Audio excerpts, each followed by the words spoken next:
Welcome to this demo of the iSHARE Authorization Registry. Within this demo we will cover a few topics.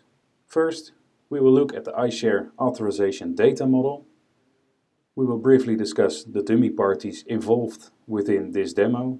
And finally, we will see interaction between these dummy parties and the iSHARE Authorization Registry using API simulation software Postman. So first, looking at the iSHARE Authorization Data Model.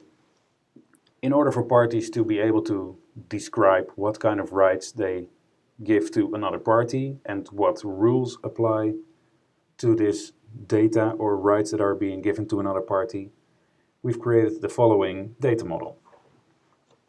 So first, the data model itself is delegation evidence.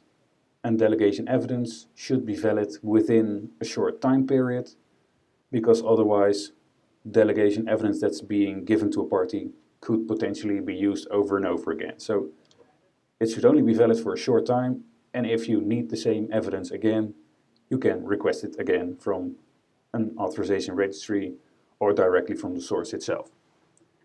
Next, the data model has a policy issuer, the party that's giving a right to another party, and an access subject, which is the party that's being given a right from the policy issuer.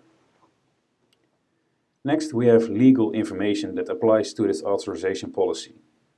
So max delegation depth indicates how many times an access subject can hand over this right to another party. For example, within subcontracting in the logistics, this can be extremely helpful. And the second legal information is the license that applies to the policy. So what is a party, the access subject, allowed to do with this data? Then the policy itself. Within the policy, a policy issuer is able to describe what kind of service or data set he is giving the access rights to another party. And the policy issuer is able to describe a resource type, identifiers of this resource type, and attributes of this resource type. And furthermore, he can describe what kind of actions the access subject is allowed to do with the resource type. For example, this can be read or write rights. Finally, also, the policy issuer can describe if this right is limited to a certain environment. For example, the access subject can only access this resource at a specific company or a specific location. Then the last part contains the rules of this policy. The first rule always contains permit, and this basically means that everything above this rule is permitted to do. And then we can also make exceptions to the above. So for example, we can describe a very large data set here and use a deny rule to take out a few data elements that should be excluded from this resource, rather than having to type every kind of allowed resource as a whole. So this is mainly used for keeping the data model lightweight. Then next, we have the involved parties within this demo. First, we have a policy issuer called Warehouse 13. Warehouse 13 is indicated with an identifier that contains a lot of zeros and ends with a 3. And also we will be seeing the authorization registry's responses to Warehouse 13. Alright, to the demo itself. So first of all, using the Oauth Authentication framework, we first need to apply with the authorization registry for an access token to make use of his services. Looking at the iSHARE developer portal found at dev.ishareworks.org, we see the kind of elements that need to be contained in this API request to be able to receive an access token from the authorization registry. So this contains, for example, grant type, the scope of iSHARE, a client ID, which in this case is the identifier we discussed from Warehouse 13 with the zeros and ending in a 3. We have a client assertion type which has this fixed earn value, and we have a client assertion. The client assertion is a dynamic value which contains timestamps, which contains electronic signatures, It's basically not something we can easily simulate using Postman. So within this example, we will see an extra step within Postman, which is not part of the actual authentication flow, but is merely used to create a client assertion on behalf of Warehouse 13 on the go. So we're going to look at Postman right now, what the request will look like. So if we're going to the connect token request, we see here the parameters that I've just shown you in the developer portal. But the client assertion value is something that we need to generate, so we're going to do that first.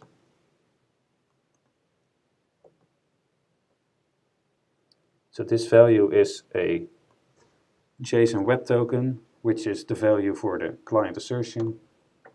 And we're going to use this value and request an access token from the Authorization Registry. So we received an access token, and now we can use this access token to make use of the services of an Authorization Registry. And we're going to make use of a service that we are going to request delegation evidence. So first, delegation evidence has a relation with a few topics. It has a relation with the actual delegation policy that is stored at an Authorization Registry. We're going to ask a question about this policy, and as a response from the server, we will get delegation evidence. So first of all, let's look at the few policies that are registered within the Authorization Registry. So we are logged on behalf of Warehouse 13, and we see that we have two policies, of which we are the policy issuer. So we're going to look at the first policy. We see that 0003, which is Warehouse 13, has given a right to a certain party, and we see what kind of legal information applies to this policy. So we have license 01, we have a delegation depth of 5, and we have a policy itself. Within this specific policy, we see that the resource type is container data. An identifier with a star means that any identifier is allowed, and we are specifically requesting access to the ETA as part of container data. We are requesting read rights, and the standard rule is permit.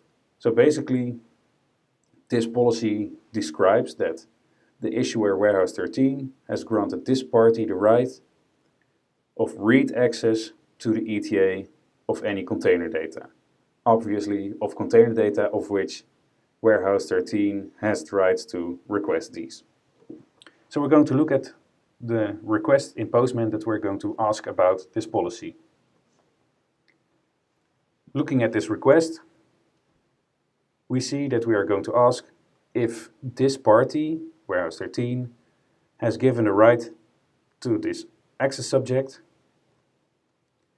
to access container data with a specific identifier ABC130, and we want read access to the ETA. And we are going to ask if this is permitted. So we need to copy the access token that we've just been given by the Authorization Registry, and we are going to use this as an authorization header in our request for delegation evidence. So as a response, we are getting a JSON web token. If we are going to decode this token, we're going to see what the actual response of the Authorization Registry looks like.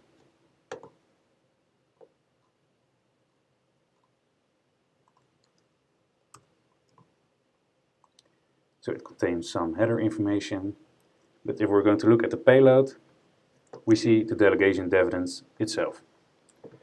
So what's important to note is that if we look at the actual policy that is registered in the Authorization Registry, it contains the metadata, it contains legal information, and it contains the actual policy. If we are going to ask about data, we are basically only referring to some metadata and the actual resource that we're requesting. We're specifically not asking for any legal information.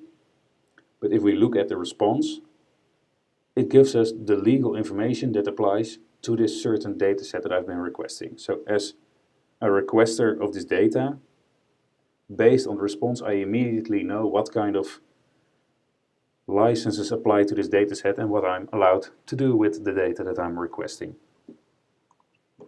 So looking at the response, we have the metadata, we have the legal information that applies to the resource that I've requested, and we have the policy. So we see that for the specific container ABC130 that I've requested, we see that it is permitted to access this data. So the party that manages this container data can safely assume that he can give this specific ETA information to the party requesting this data, because the authorization registry shows that this party has been granted access to this data. So this is the first happy flow example, and we're going to show a second example, which besides a standard permit rule contains deny rules as well. So within the authorization registry, we're going to look at the other policy. This policy again contains metadata, it contains warehouse 13 as a policy issuer, it contains some access subject. Again, it contains legal information that applies to this policy, and we see the policy itself.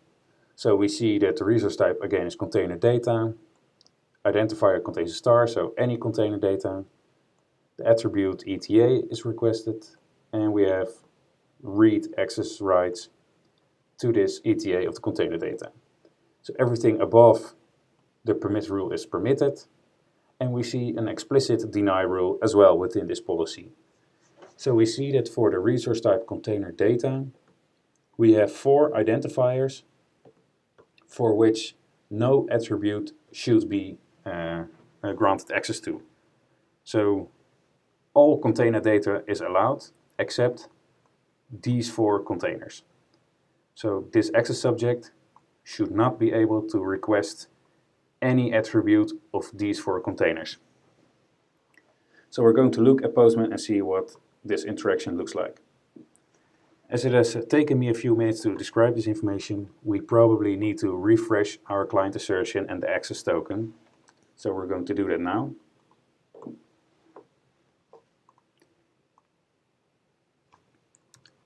So may I remind you again that this step of generating a client assertion is something that should be handled by your own systems. This is merely a shortcut for demonstration purposes. So we're going to request again an access token from the authorization registry.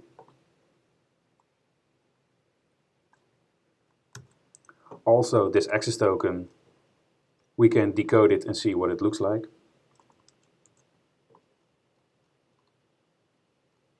It basically shows which party is being granted an access right.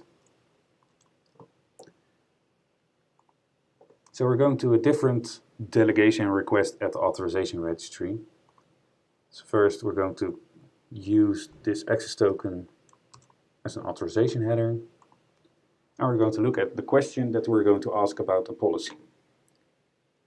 So we're going to check whether warehouse 13 has granted this access subject the right for container data to access the ETA of ABC125, a specific container. Looking at the policy, we see that ABC125 is not on the list of explicitly denied containers. So therefore, we should get a response that it is permitted to read the ETA of this container data.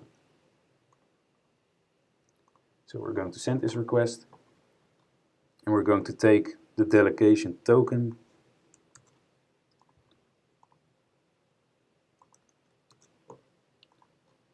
and we see that again we have the legal information and we have the policy itself, and we see that for container ABC125 we are permitted to read the ETA. Now we're going to look at another example of this same policy.